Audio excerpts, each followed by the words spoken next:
Boom. Shazam! What's up, man? Hold Not on, guys. a damn thing. There we go.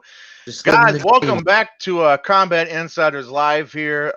Again, thank you so much for joining us again tonight. Last night, obviously, was a little mishap. It didn't even happen. It didn't even happen in our eyes. It's what mishap? Special co-host tonight, Tom Schoaf. Tom, what's going on, my friend? Just another day in paradise, man. Just another day in paradise. Just had a good day today at the gym. And now I'm at the house. A little bit of beer, a little bit of whiskey, a little bit of reefers. Ready for Tom's having a good old time, man. That's Just not. I'm living the dream, bro. What kind of whiskey you drink? What is that? This is Jameson. That's my go-to. Okay. I'm a sipper. Yeah. But if it's whiskey, I'll drink it. That's usually how that goes. Let me ask you something. Yes, sir. If you were going to, I'm not a big fan of like the whiskeys, the bourbons, like the dark stuff. I'll drink, the gins and the vodkas and stuff like that. I'm not a big fan of the darker stuff. If I were to, what would be the easiest starter whiskey that's nice and smooth, something I could kind of get into? 2 gingers. Yeah. It's real easy, real smooth. It's super light. Yeah. I enjoy it quite a bit. Yep. Yeah. 2 gingers. 2 gingers. 2 gingers. I'll have to look that up. If you want to go the exact opposite, go feckin'. Feckin'. 2 gingers, feckin'. Guys, we're talking about liquors, but let's talk about real quick what we got going on tonight. Huge show tonight. We got Marcel Stamps coming on the show. We got Melvin Guillard on the show. Then we have Jim Alers on the show as well. We're just waiting on Marcel Stamps just to kind of sign in and get going here, and we'll have him on pretty much ASAP as soon as he gets in here. Again, so sorry about last night. We said we weren't going to talk about that. Quick shout out before we get started to one of our sponsors, StreamYard. They're the ones that's powering the stream. Check them out, StreamYard.com. Tell them we sent you. If you're into like streaming, I don't know, maybe you stream games, maybe you do what we do, maybe you like to stream kittens all day. I don't know. Whatever you want to do, I tell you what, StreamYard, it simplifies it. It's seamless. It really is. It's so easy to use. Go give them a shout out. Check it out. You won't regret it. Tom. Yes. So I heard there's a big bare knuckle card coming up soon in a couple weeks. There's a pretty big card coming up on the 10th. Yeah. That's real story. That's a true story. There were some change ups, right? Because there was it was supposed to be Jason Knight, Leonard Garcia originally. Jason Knight gets the rib injury. Don't know too much any other details other than that. I can't help but laugh because I found out yesterday that I have a broken rib. Oh no. I mean, I'm over it. No. There's nothing you can do for a broken rib. It's comical that anyway, yes, Jason Knight is out. Yeah. And we have Jim Alers in against Leonard Garcia. It changes up the entire dichotomy of the fight. If I'm Leonard Garcia, you're going from, whereas Jason Knight, and we talked about this, I think last time you were on, we talked about how Jason Knight is more that volume style puncher, right? He just keeps laying it on you, doesn't let you breathe. Yep. Jim Alers, he's the hard hitting type of guy. Like he's the guy that's going to clean your clock out if you let him hit you or touch you. Yeah, he's big. I think that's going to be the biggest difference in my opinion. How would you approach the fight goes? If you're Leonard Garcia, going from a Jason Knight to a Jim Alers, how do you is it too soon in the camp? Are you getting nervous because it's an entirely different fight? How do you approach this if you're him? It's a completely different fight now. Like I said, the biggest difference is that Jason Knight walks around at like 160 pounds. And I'm pretty sure this fight was going to be at 155.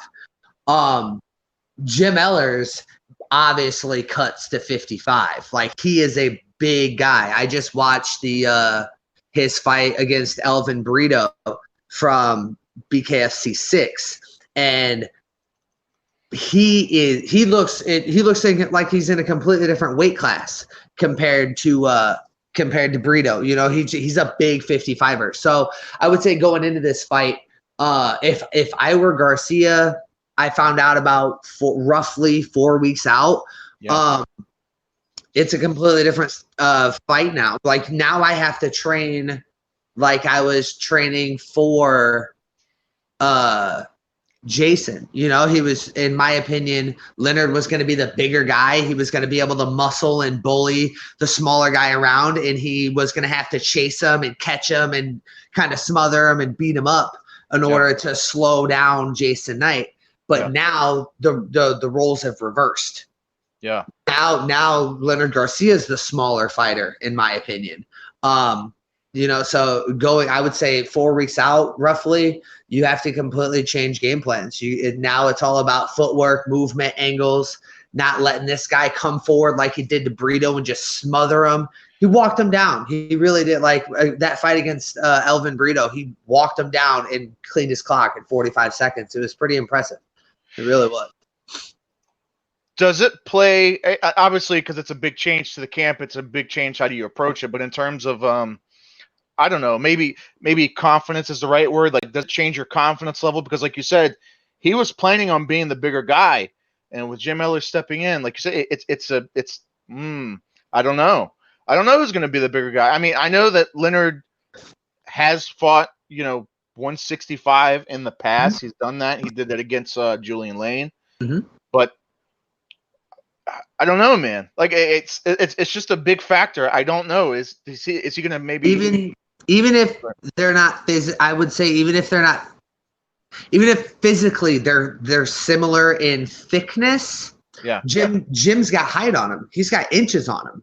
Yeah. Leonard's not a super tall guy, So I feel like either way, Leonard's gonna be the smaller fella, unfortunately.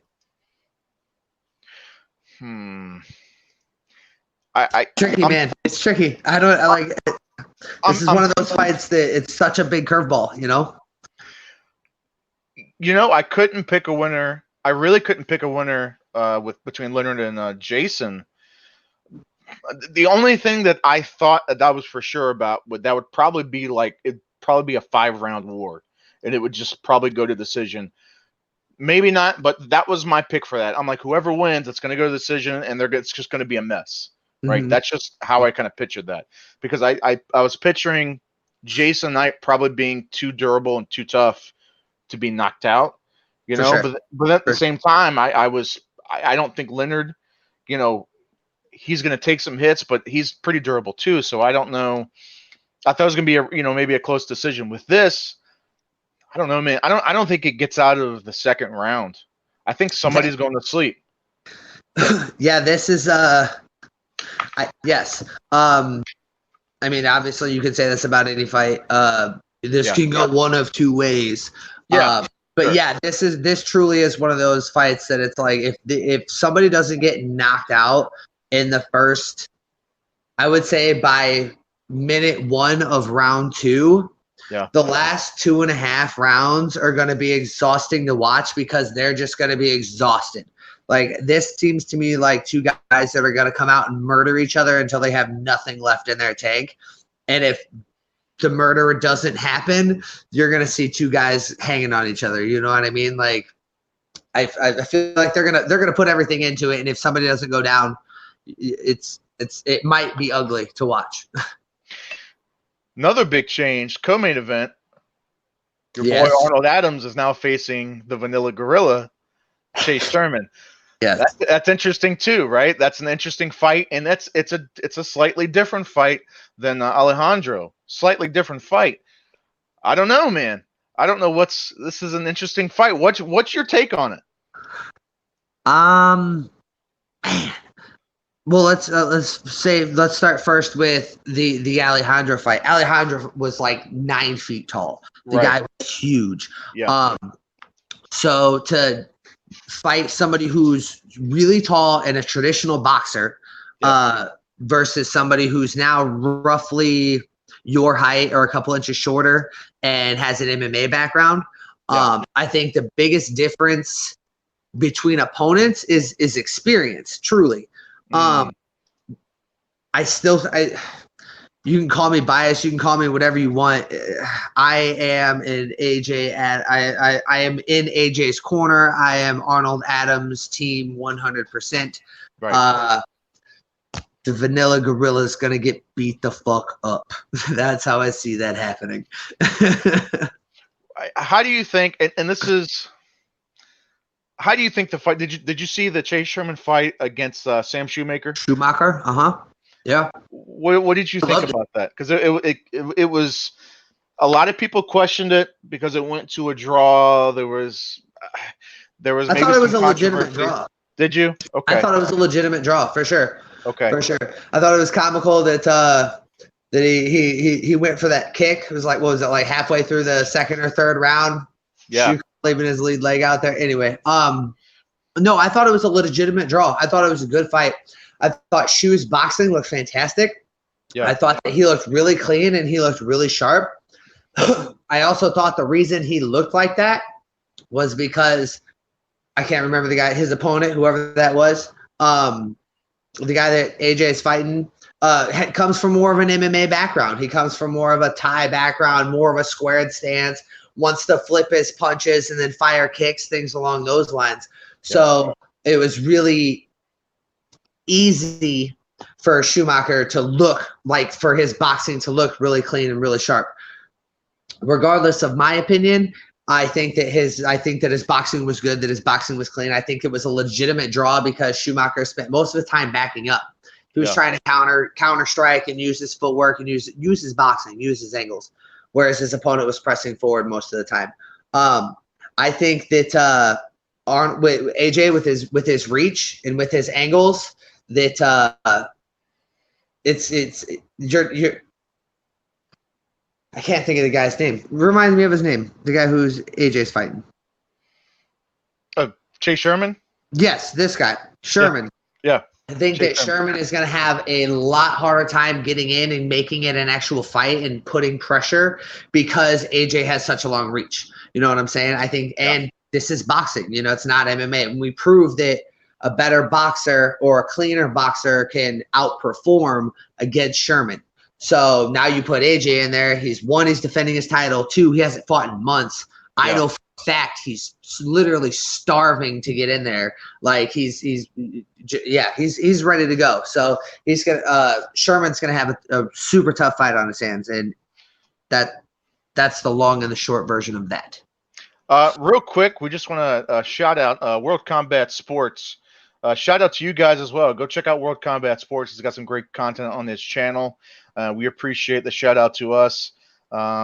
He's saying tough fight with Julian Lane. I guess talking to you. He's not talking to me. I didn't fight Julian Lane, but tough fight. Much tougher fighter than I expected. Well, I'm glad that you underestimated me just like everybody else. We appreciate it. Frank, also shout out to Frank. Frank says hi. Hello, Frank. Frank, I would try to pronounce your last name, but I don't want to butcher it, so you're just going to be Frank. All right, guys, we're going to take a quick 30-second little sponsor commercial break. We got to pay the bills around here, and we're going to have Melvin Guillard in just 30 seconds. Stay tuned. Be right back.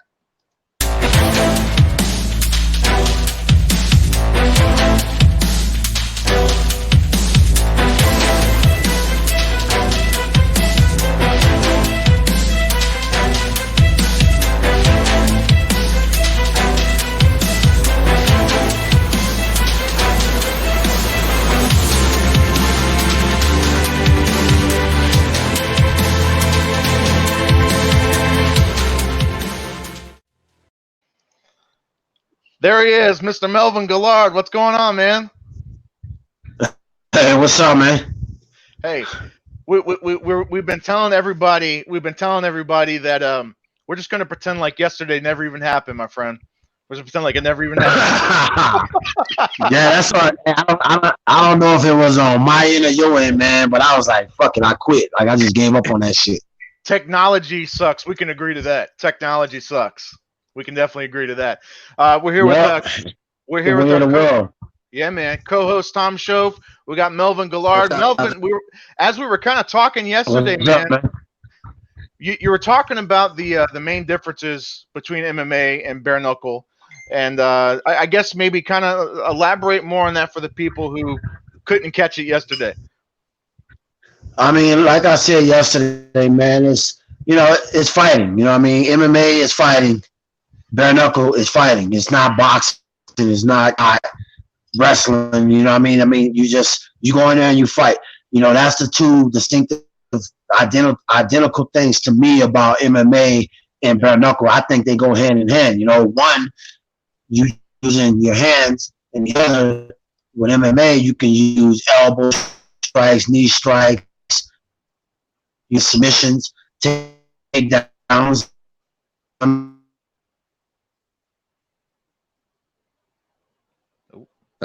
This, like this.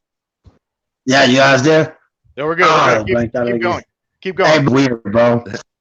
But you know, I feel there's not much difference. You know what I mean? Fight's a fight. You know what I mean? I've always had that mentality my whole career, and you know, it like when you get into any situation, a fight's a fight. You know what I mean? And the only thing I don't respect is when fighters try to disregard fighting certain guys. You know what I mean? As a fighter, it's your obligation to fight guys in your weight class or in your rankings. Yeah. And we were talking a little bit yesterday too about, you know, your opponent Isaac Valley Flag, and you brought up something that I didn't know. You guys used to be at the same school, right? You guys were part of the same camp.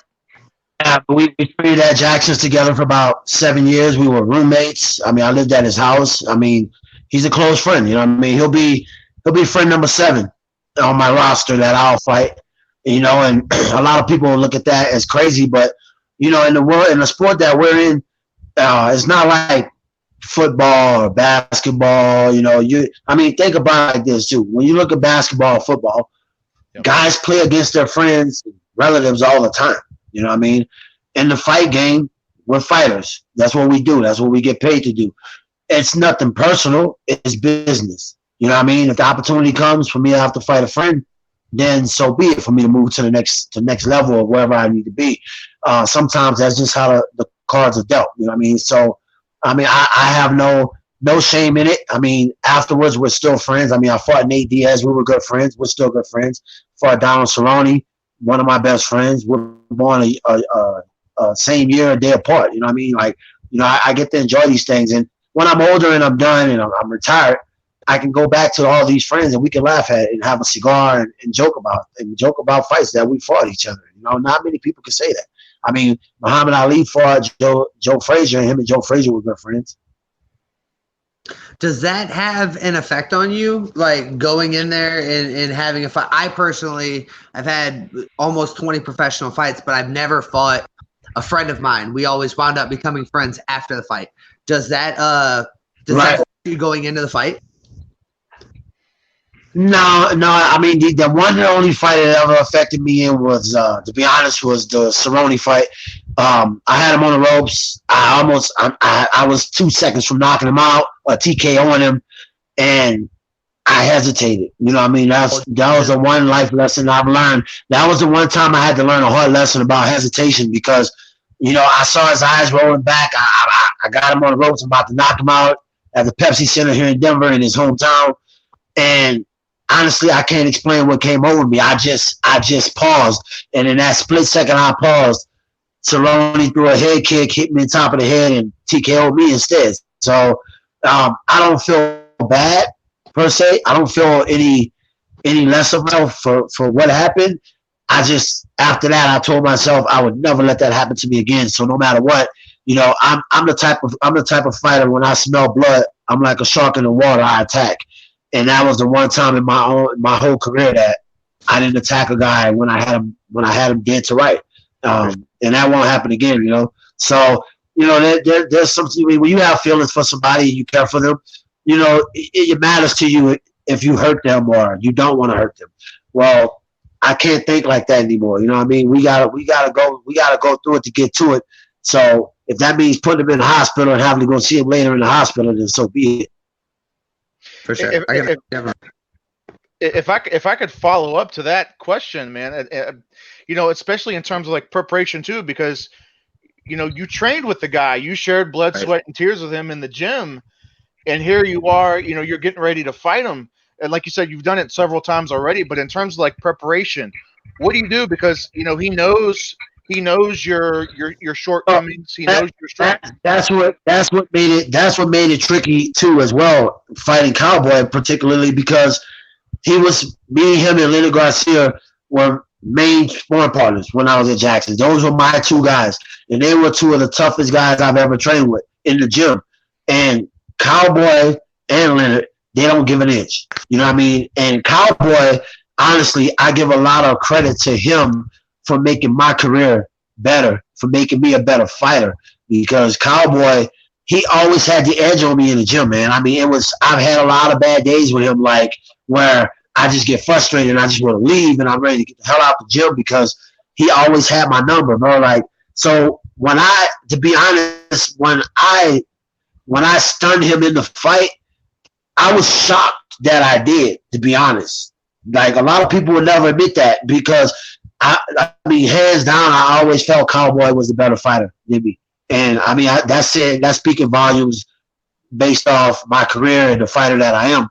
But I know when somebody else is just as better or right, he just edged me out. You know what I mean? He always edged me out. He was slightly taller than me.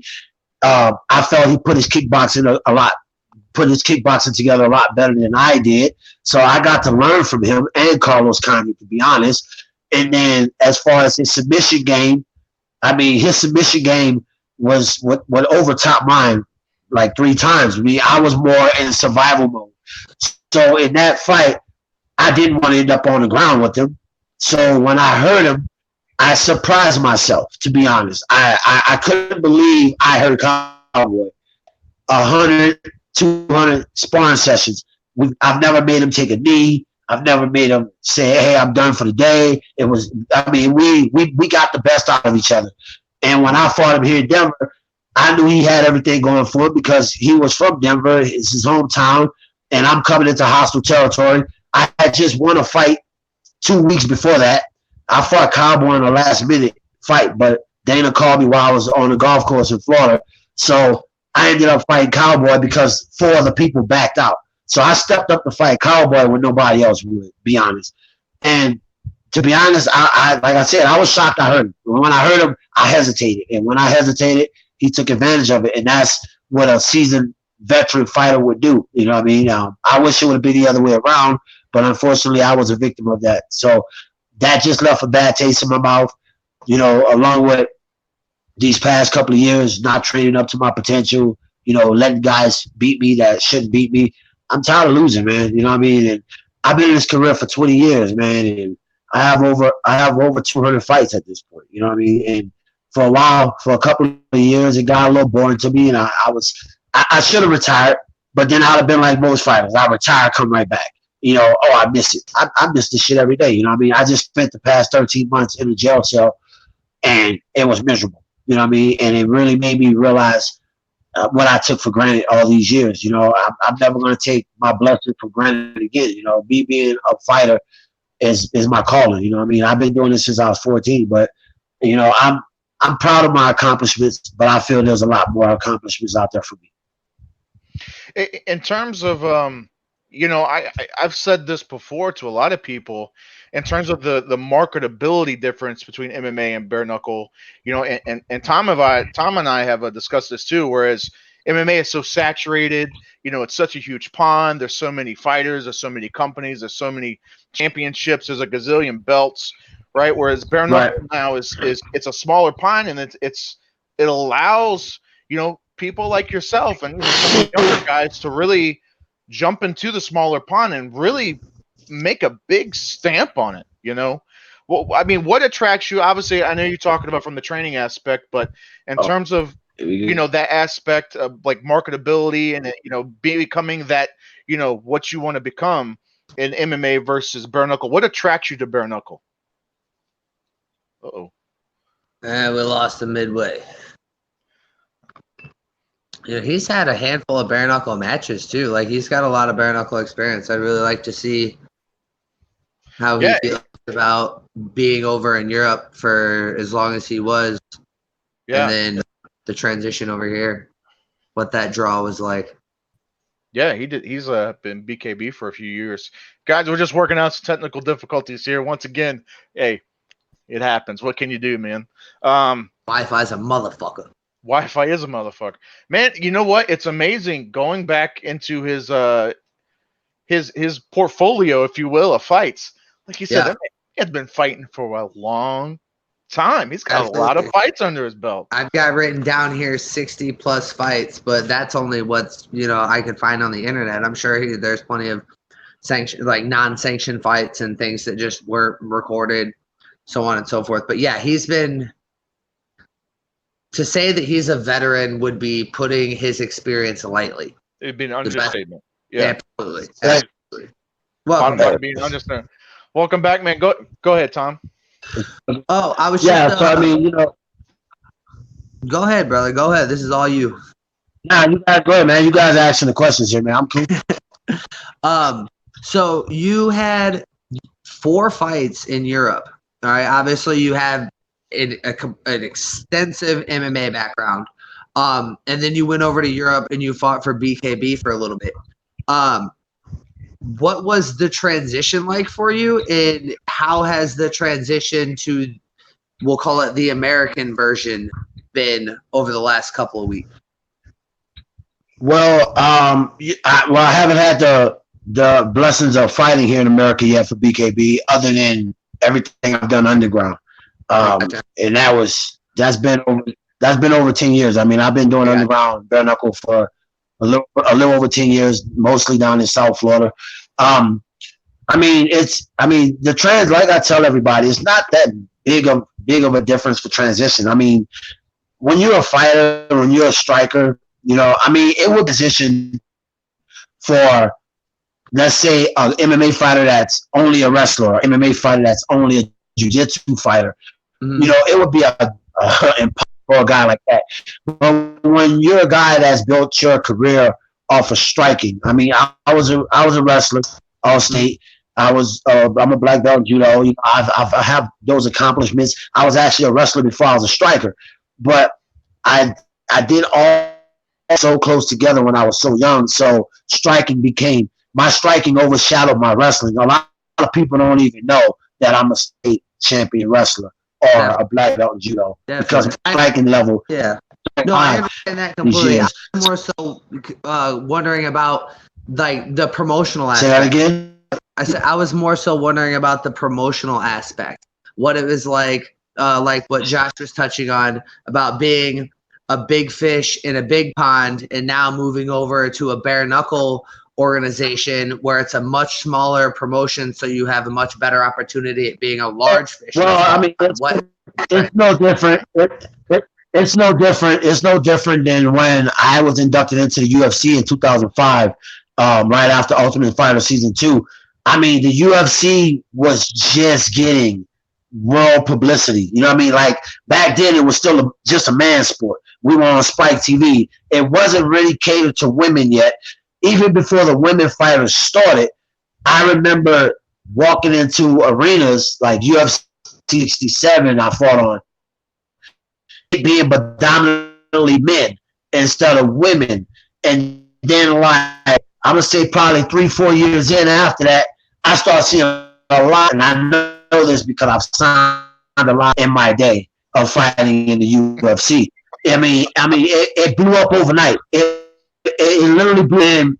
I think BKB has a chance to be something great because when I first started MMA, my first 6 fights in MMA, no rules, no holds barred. That's how long I've been doing this. Like, literally my first 6 fights before they went to making everything sanctioned.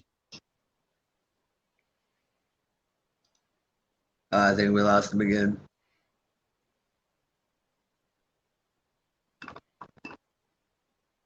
We'll give him a second. But back. I was really liking the story. Yeah, he's got. God, I bet he has a lot of stories, man. Jesus. But story for every kitty. It's like he was saying. It's fascinating because even like back then, it's a similar situation to kind of what he's talking about with, back when he was deep into it. It was a smaller pond back then because it wasn't the monster that it is now. Right. That's similar to, like your BKFCs, right? Because it's kind of like obviously different because the time is different, the social media is different, and things like that. But similar to that, yeah. Finish up, Melvin. Like you said, you were talking about how like back then, man, it's similar, right? Because bare knuckle. It's all similar. I mean, I take it as going back into that no holds barred phase of fighting, minus the takedowns. I heard BKF. I have to read up more on their rules because over in Europe, their rules were a little bit different. I heard over here you can clinch and actually dirty box. Yep. So there's some things I have to look at for the rules of BKF here in America because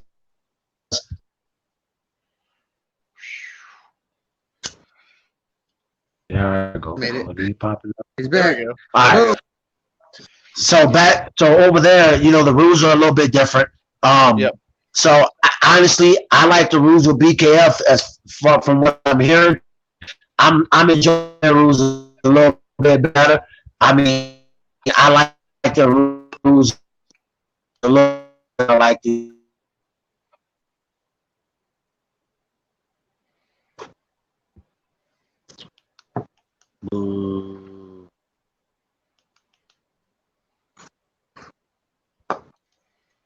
Technical difficulties.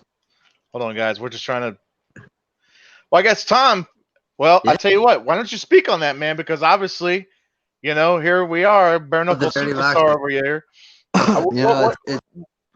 Talk about some of the rules for BKFC in terms of like you were talking about with their clinch. The rules are fantastic. As long as you keep punching, you can stay clinched. Now, I have not utilized this much at all in my fights. I much prefer to just kind of I don't clinch much is the best way to describe that. But yeah, no, as long as you're punching, you can clinch. So you can underhook and clinch, you can overhook and clinch, you can grab the back of the head, pull down and uppercut. As long as one hand is active inside the clinch, you're allowed to stand there and stay there and dirty box and press your opponent up against that. I wouldn't really call them ropes. They're more like steel barriers that don't prevent movement. But you can pin your opponent up against them and, get a strong underhook and fire uppercuts, and it's completely legal. I thoroughly enjoy the rule set for this version of bare knuckle boxing as opposed to the European version because they don't allow clinching in any way, shape, or form. Once it becomes they're much more along the traditional boxing sense where the clinch just isn't allowed. That dirty boxing just isn't. It's not allowed. I personally think if it's boxing, it's boxing. So if I'm punching you, I'm punching you, regardless if I'm holding on to you or if I'm doing it from distance. I'm punching you. I think it's all part of the sport. That's just me. Melvin, can you hear us? We can hear you. Can you hear us, Melvin?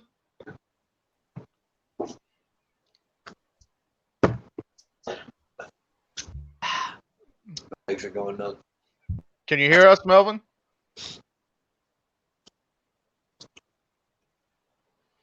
Guys, I'll tell you what.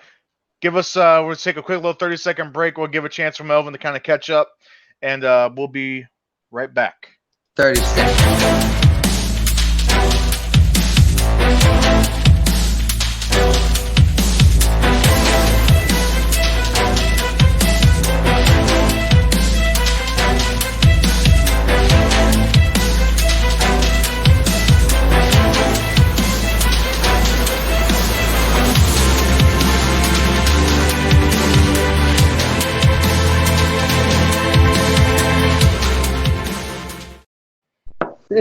There we go.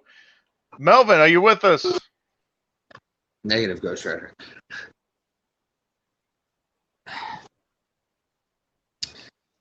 Looks like it's just me and you, buddy. All right.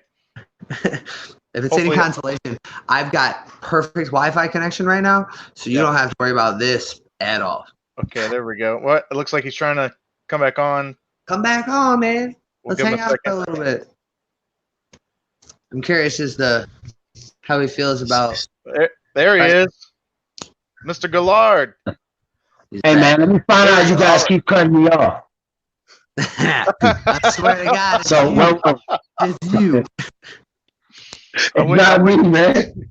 I wouldn't dare, man. I wouldn't dare. I promise. I wouldn't dare. No, but I we were talking. I was just talking to Tom because Tom fought Julian Lane at the last BKFC card, and he was. Lane's one of my best friends, man. That's one of my good friends. He actually came over to Europe with me around the same time I started.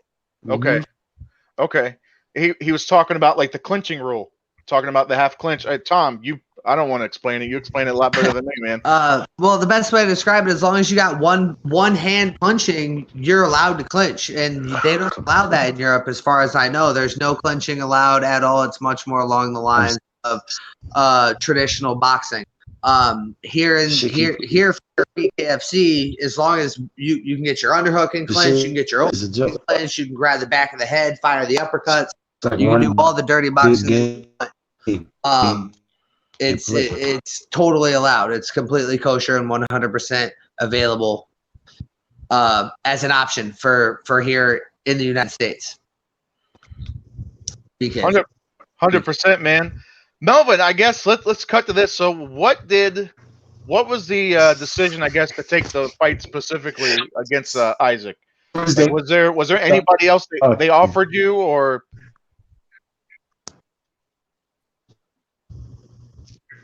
Melvin. I can't even make out what he's. You want to know the reason why I took the fight? Yeah, you want to know the reason I took the fight? I mean, yes, sir. I mean, I'm ready to fight. I mean, Biloxi's close to my hometown. I'm from New Orleans.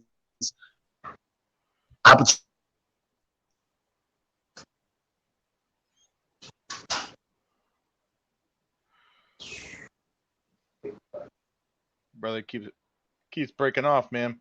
Jim, I see you. We got Jim Alers. He's signing on. We see him. Melvin. You out of here? You gonna go do stuff? There he is. All right.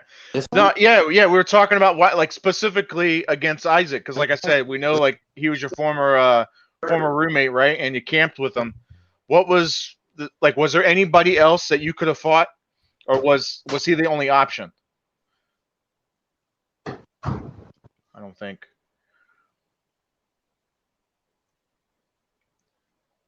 Whoop. Uh-oh.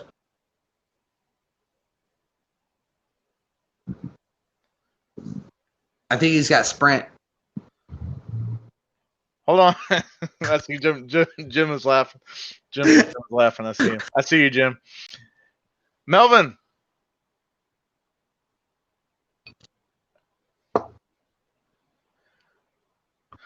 Melvin, if you got just hold tight, man. I don't know if you've lost connection completely or what.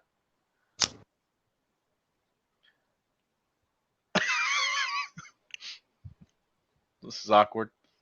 That's okay. Melvin, we're gonna okay. No, Melvin's gone. All right, we're gonna take another quick little break real quick. When we come back, we're gonna bring in Jim the Beast Alers, ladies and gentlemen, standing by. Give us 30 seconds. We'll be right back.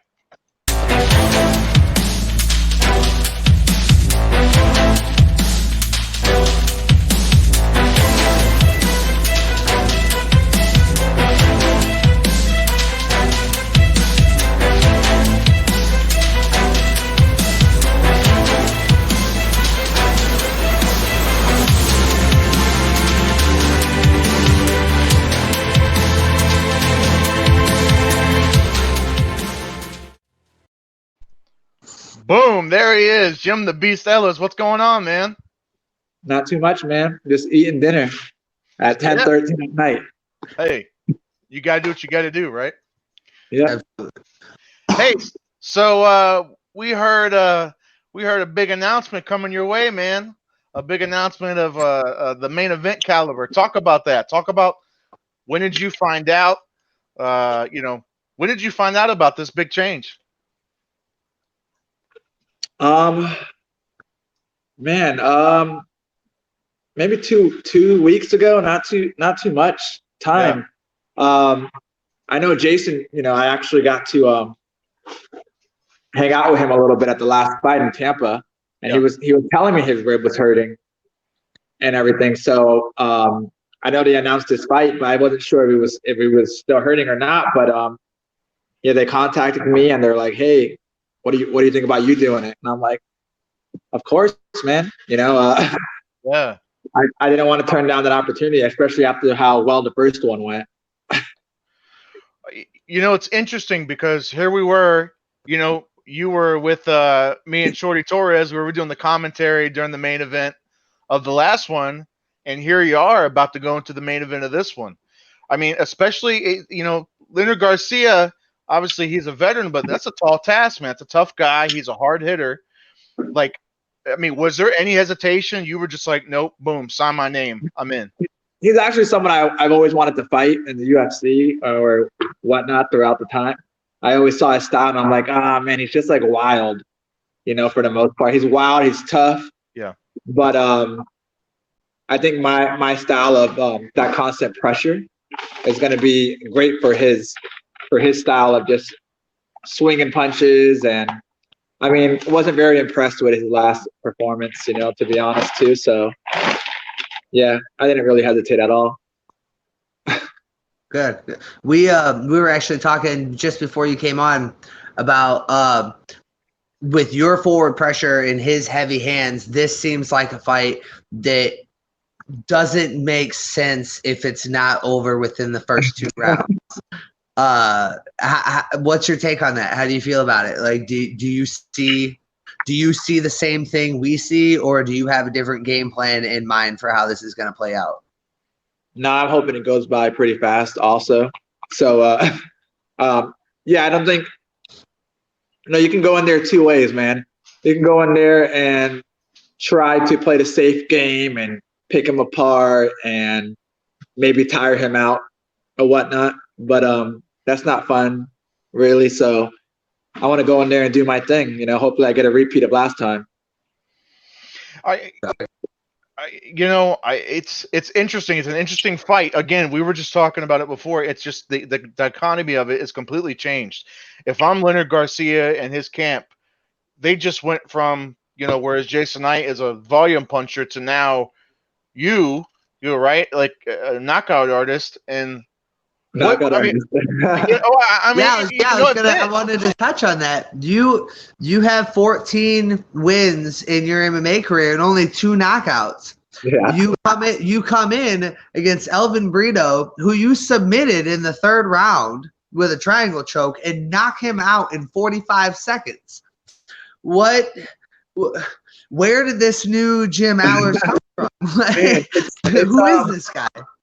It was funny because my last MMA fight, I met John Jones at the airport in Russia, and he was like, "Man, just go out there and have fun."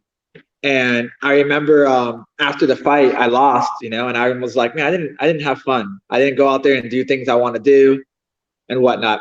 And then again, before this fight, Jason Knight comes up to me, he's like, "Hey, man, go out there and have fun."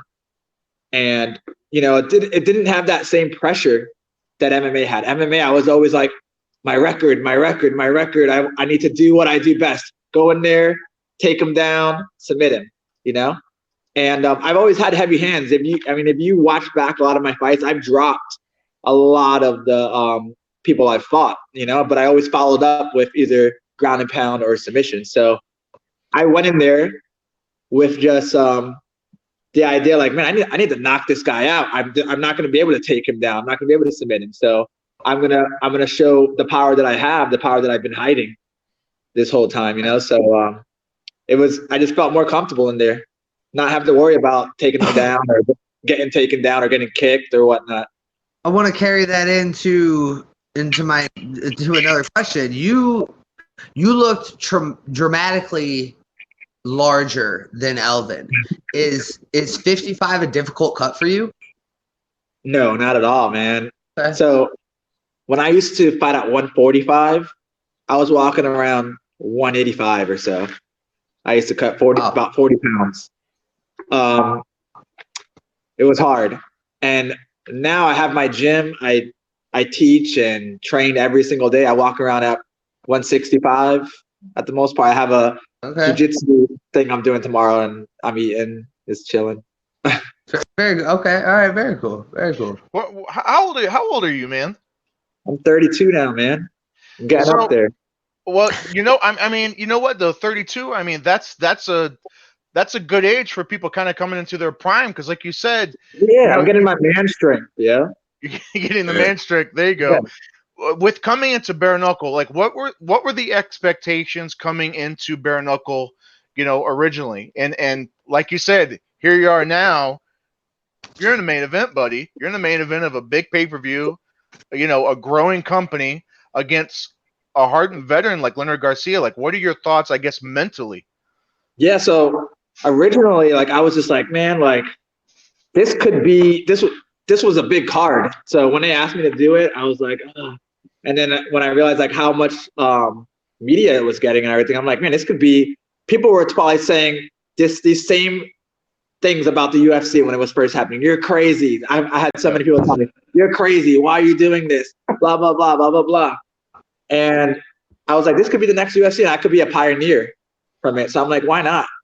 Why not do this? So that was just one of the things that I was just like, hey, I'm going to go in there, have fun. I was prepared for 5 rounds, coming out there looking like Sloth from the Goonies, if I had to. But luckily it went fast. So that's another reason why I'm kind of doing this one. I was like, hey, I already prepared my mind for a battle. So I'm like, hey, let's do it again. And hopefully it doesn't happen again. And we just keep going like that. The fact that, like you touched on it, but the fact that you're going in there in the main event against Garcia, and the fact that it's, it's short notice-ish, right? Like, how are you? What's the mentality like? Are you feeling like pretty confident? Are you like, man, I'm gonna walk in here and I'm gonna knock this dude out? I just stay ready for the most part, man. I'm always competing. I've been so active this year with combat jiu-jitsu, fighting. I'm training all the time. So that fight, I didn't take damage. So I just, kept going, staying in shape. So that's the mentality. I'm going to go in there and just do my thing, push the pace, have fun again.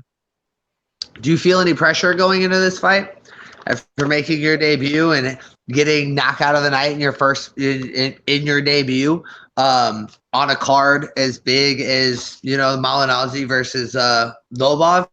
Like having that sort of debut and then getting pushed right into a main event in your next fight, is that weighing in on your conscience at all? Not really, man. It's just I was kind of I was expecting to be a main event either on one of their cards coming up. I hear they might be going to Florida, so I was already expecting to be main event on that one. If I wasn't, I would have been like, yo, what's happening?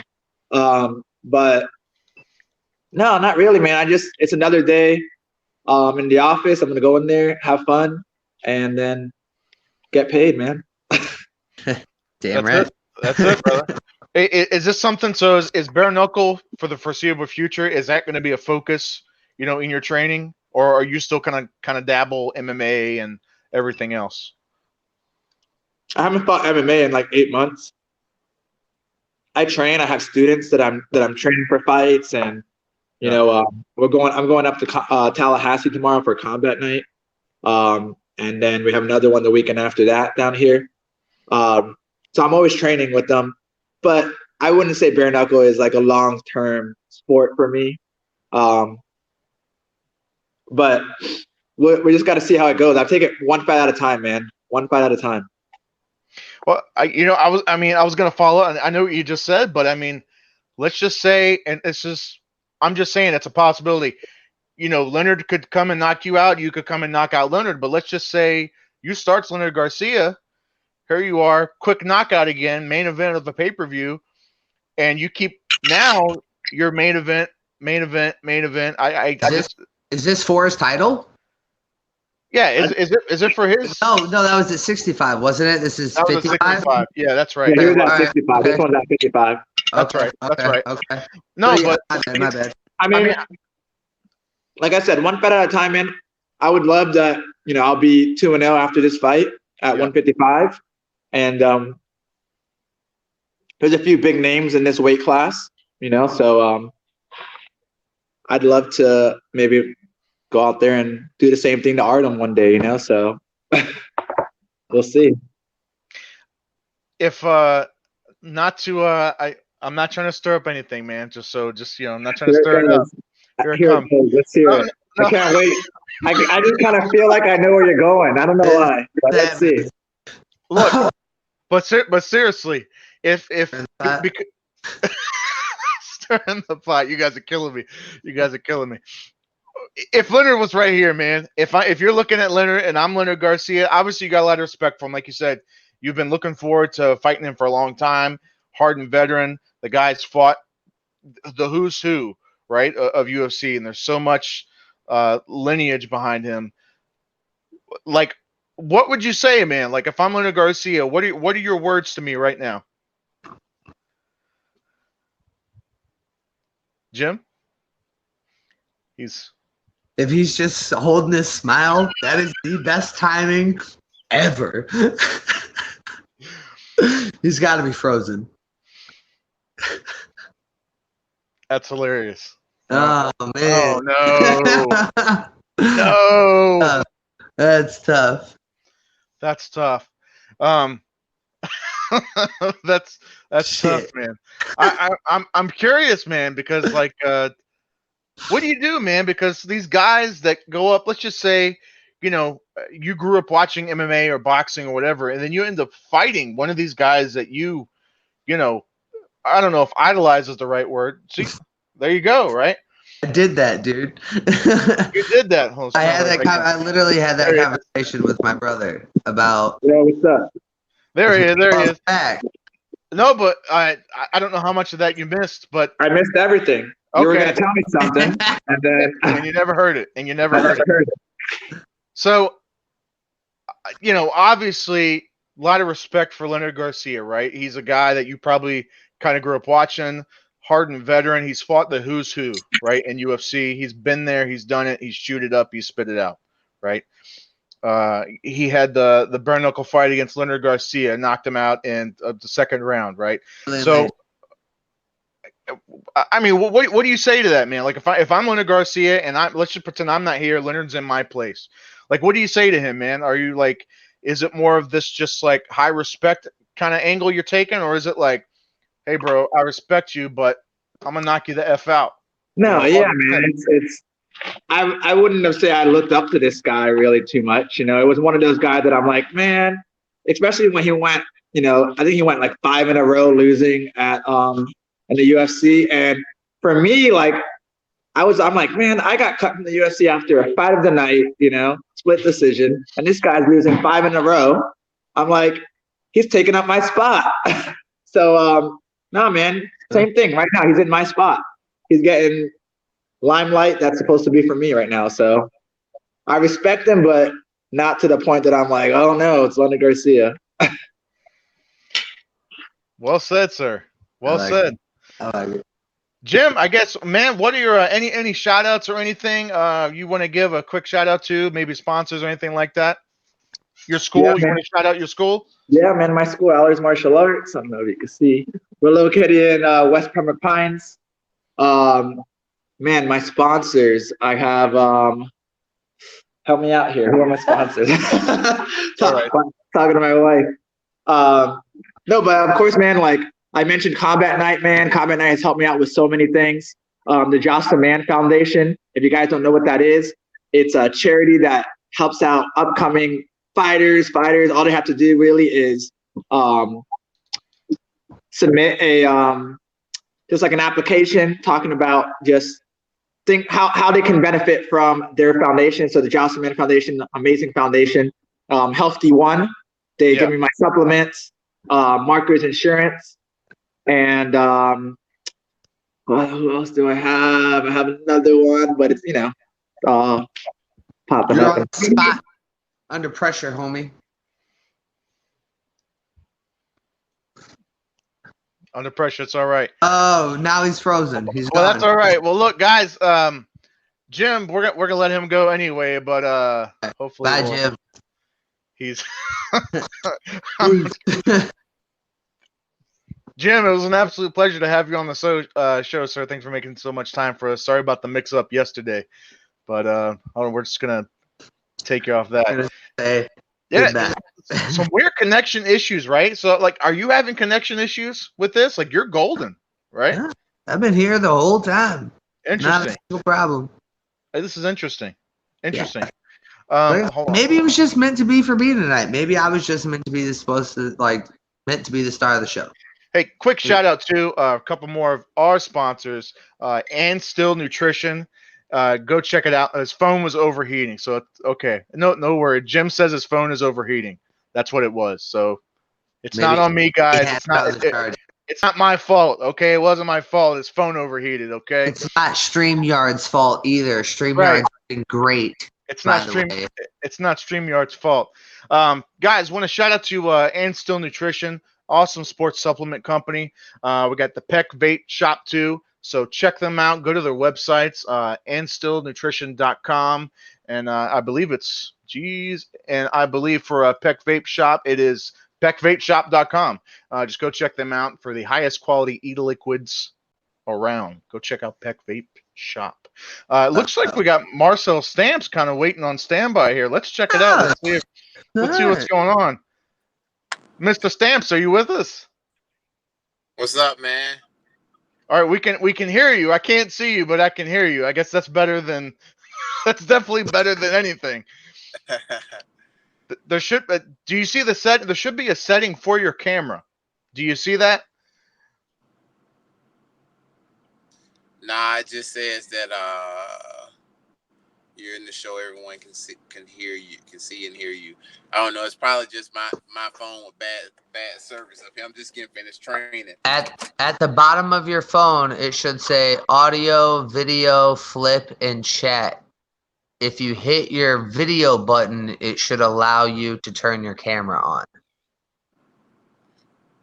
I did. It still is not. Just that's all right. That's all right. We can still hear you. That's good, man. I can't even see you guys, but okay. All right. Fair enough.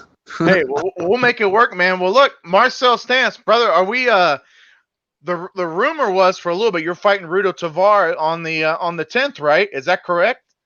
I'm not sure if he's gonna have me with him or whatever the guy named that just fought.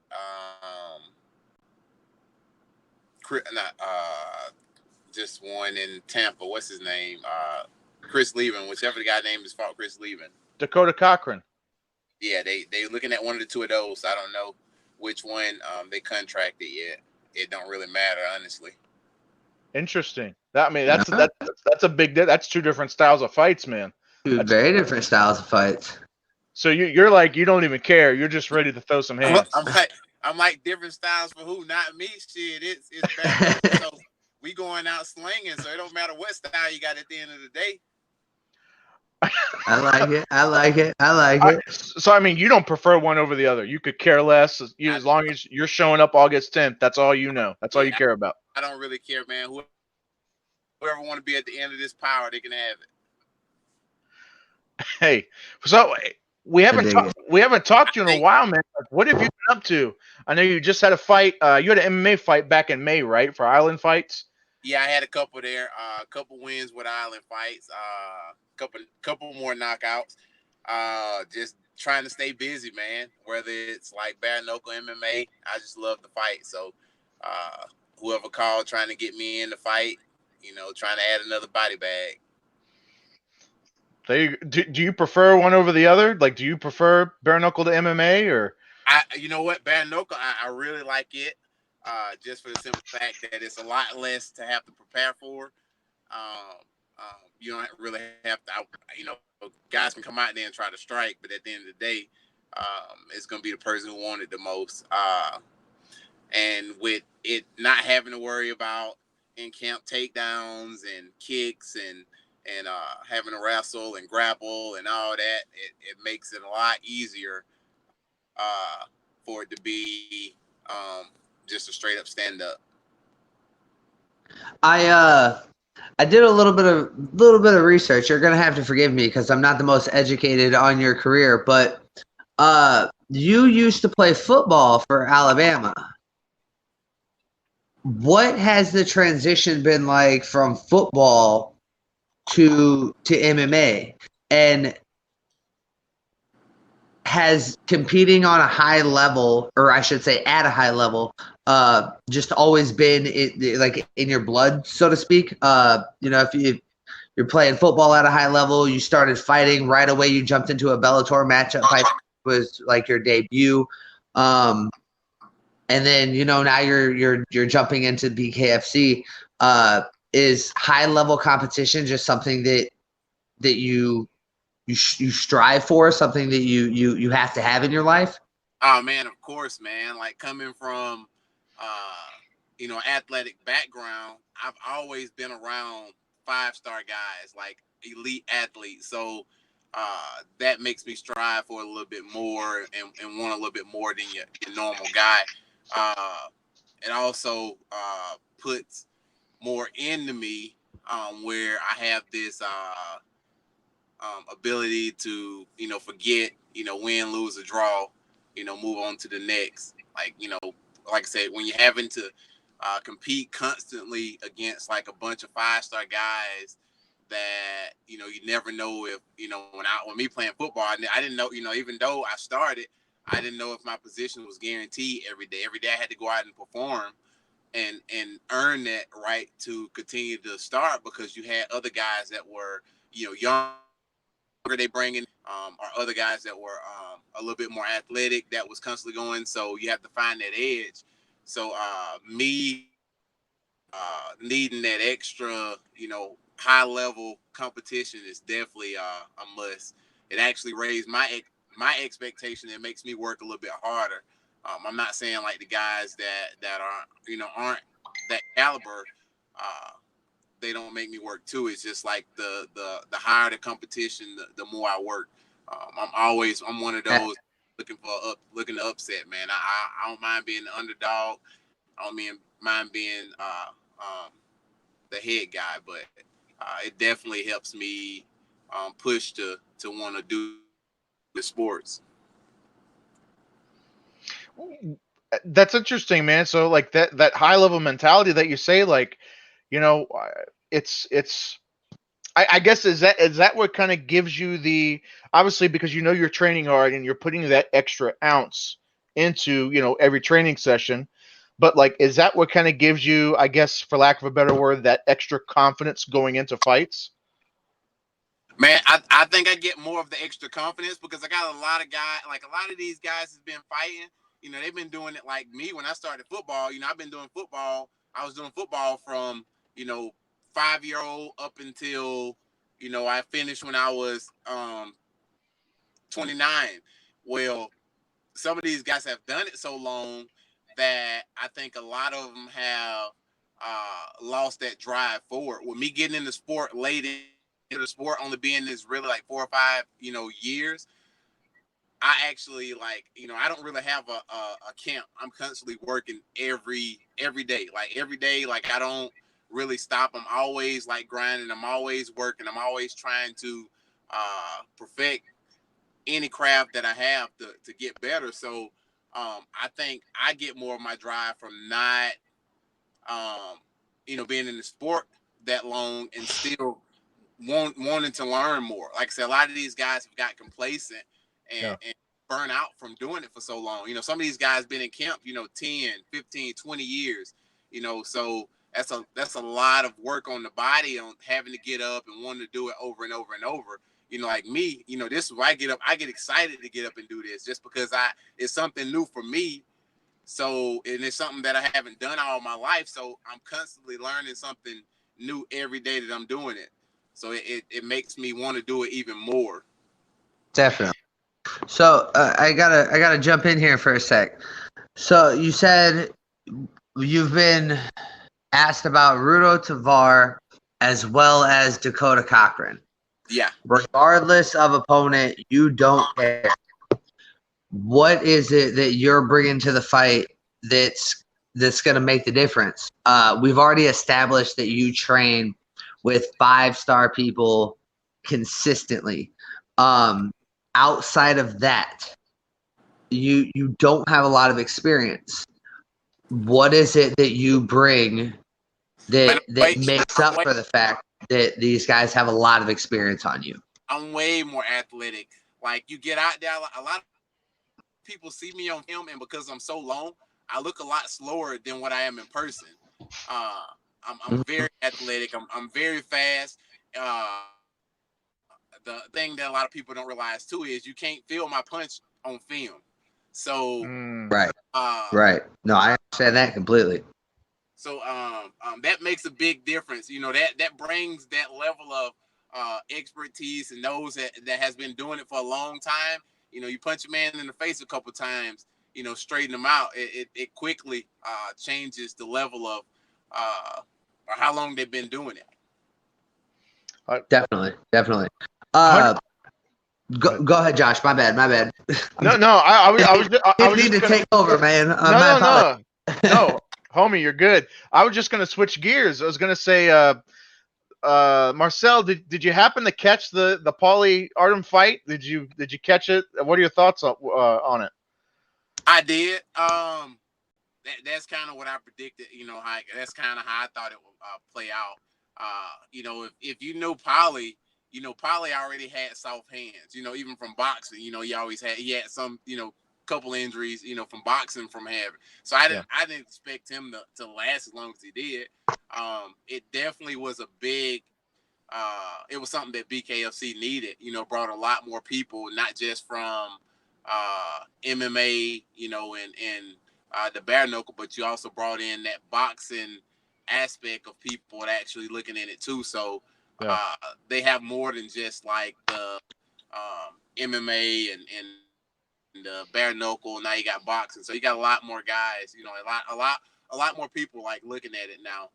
So it definitely was a big draw.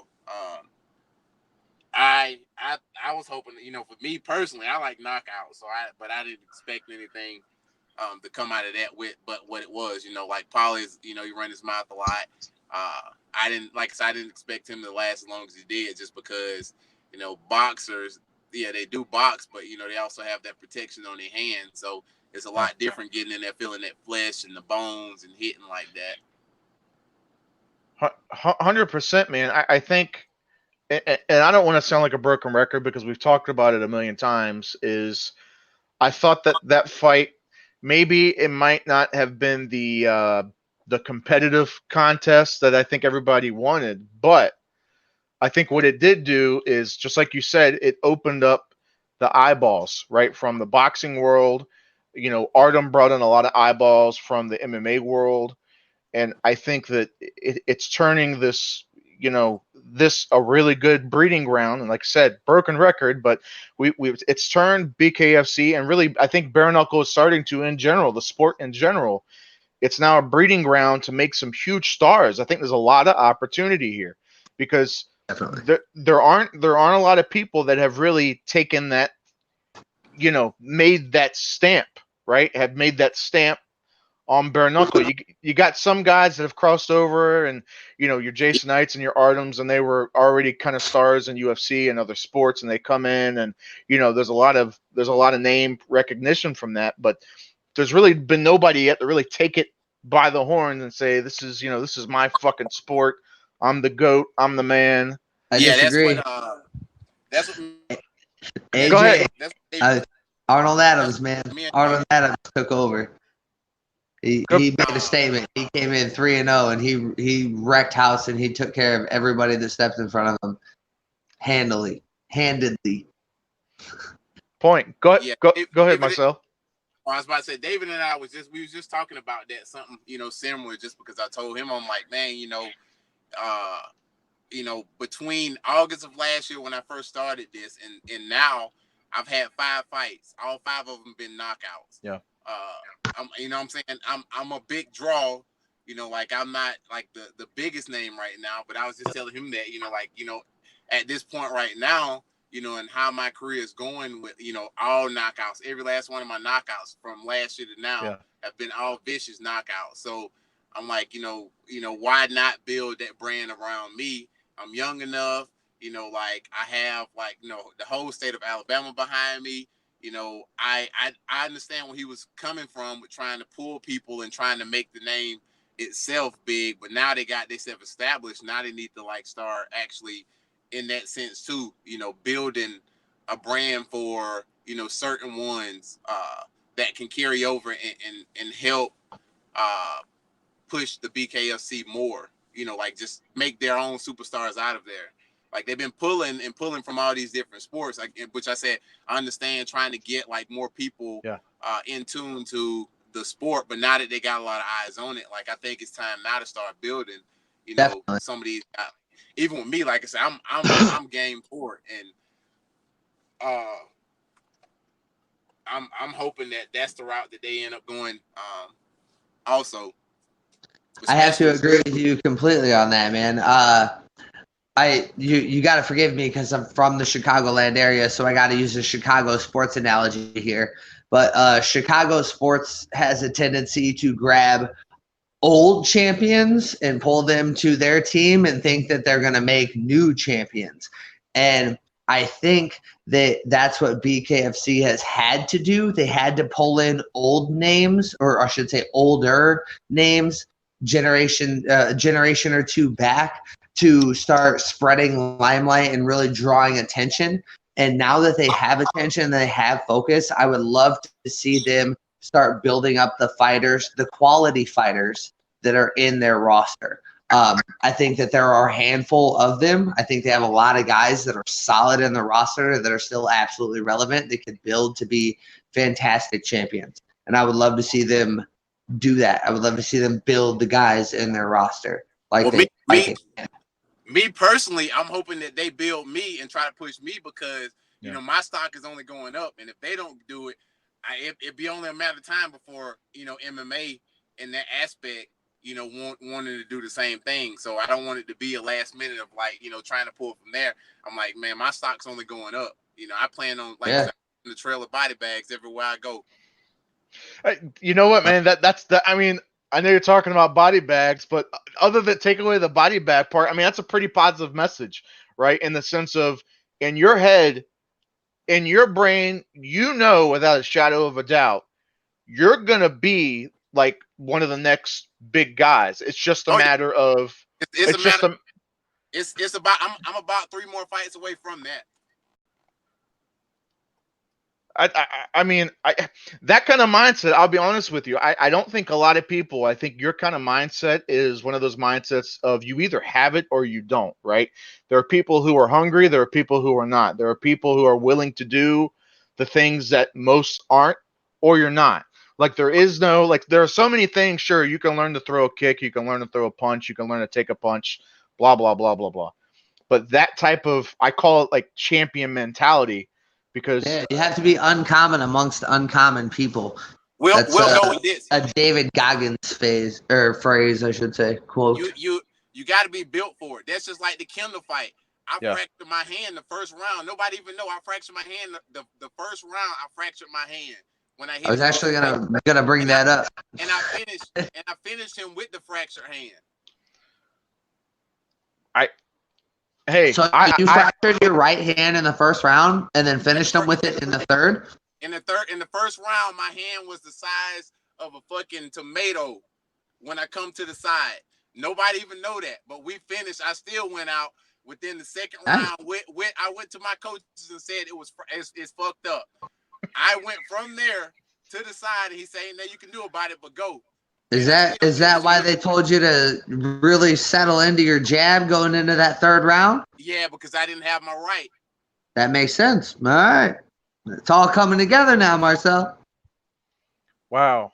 I can't even, I honestly have no place in that discussion because, you guys do, but that's insane to me.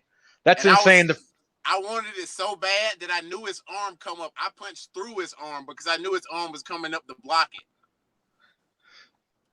Yeah. I actually just watched that fight before we started this podcast, and I really enjoyed your patience when you got hurt, and then your pressure and your consistency when you knew that you had him hurt, especially starting that third round when you stepped in on that very first jab and just snapped his head back. You committed to that pressure, and you had the patience before that to rally through. It was an excellent performance. I really enjoyed it. It's unfortunate that you had to break your hand in the process, but it just shows how tough you are, in the grand scheme of things, to be able to hurt it in the first and then come back and finish them with the same thing in the third. That's high praise to you. Man, that feeling goes, you don't feel anything. I don't anyway. Yeah, So, I understand that. So obviously, you already touched on this several times already, but whether it's Rito Tovar, Dakota Cochran, man, what's your message to the both of them? Whoever it is, whoever, like you said, whoever signs that death warrant or whatever you want to call it, what's your message to either of them? Man, just be ready to fight, man. This is what I do. This is what I love. I'm not out here doing this, just to pretend to play around. Like when I'm going out there, I'm actually going out there trying to make a statement. So, whoever step in there, go. Awesome. I can't wait, man. I'm pumped. I'm pumped for the fight. I'm pumped to see you again. Fight on a card, man. I'm super pumped. And I'm not saying it's because you're here, man, but you're an absolute monster. I've been following your career for a while, man, and you're an absolute monster. I can't wait. Super pumped. But Mr. Stamps, we appreciate your time, sir, so much. It was a pleasure. Apologies for the technical difficulties. Technology sucks. I think we can all agree on that. Yeah. Technology sucks big time. But nonetheless, I appreciate your time, man, so much. It's an absolute pleasure. And Thank you. hey, man, we'll definitely be in touch soon, man. It was good talking to you, man. Thank you, guys. All right, man. All right, Mr. Stamps. Have a good night, man. All right. I'll look for y'all. Look forward to talking to you after the fights. All right, brother. Definitely. Man, that's a tough dude. That's a tough, scary dude when you got a guy that walks around that wants to put you in a body bag. And then that's all he says. I've just been collecting bodies. Like, all right, yeah, I'm with you on this 100%. Collecting dog tags. Just collecting dog tags. So let's touch on the fact that it might not be Rudo Tovar anymore. It might be Dakota Cochran. I'm going to tell you something, Tom Shove. That's what we call potential breaking news. Curveball. That's potential breaking news. I mean, right here. I like both fights. I personally, from a fan's perspective, the Dakota Cochran fight, I really like. I knew you were going to say that because I really like that. We're thinking on the same. That's an interesting fight. Yeah, that's gonna be fun. That gets my juices flowing, Tom. I'm gonna be down there. I can't wait. I cannot wait. That gets my juices flowing if it's Dakota. I mean, don't get me wrong. Rudo is a tough customer too. Rudo's a bad SOB. He's a bad I will dude. not do that in any way, shape, or form. No. But we watched that fight with Cochran and Lieben. Like, we were both there. Yeah. That was fantastic. And you get somebody like Marcel Stamps, who, in his own words, has been training with 5-star people his whole life. This is going to be interesting. Guys, we hope you enjoyed that. We know there was some technical difficulties along the way, so, of course, my apologies. But we made it through. Another awesome show. I thought it was great. Shout out to my wonderful co-host, Mr. Tom Schoaf. Go give him a like. Go give him a follow. Like I said, there's a current of what did we say? A candlelit dinner with Tom Schoaf and Biloxi. Yeah, so, we're gonna do this. We're gonna have a candlelit dinner. You better fucking believe it. Guys, thank you so much. We appreciate it. Thanks for watching us. For Tom Schoaf, for Josh Furs, we're Combat Insiders Live. Have a great night. That's all we got.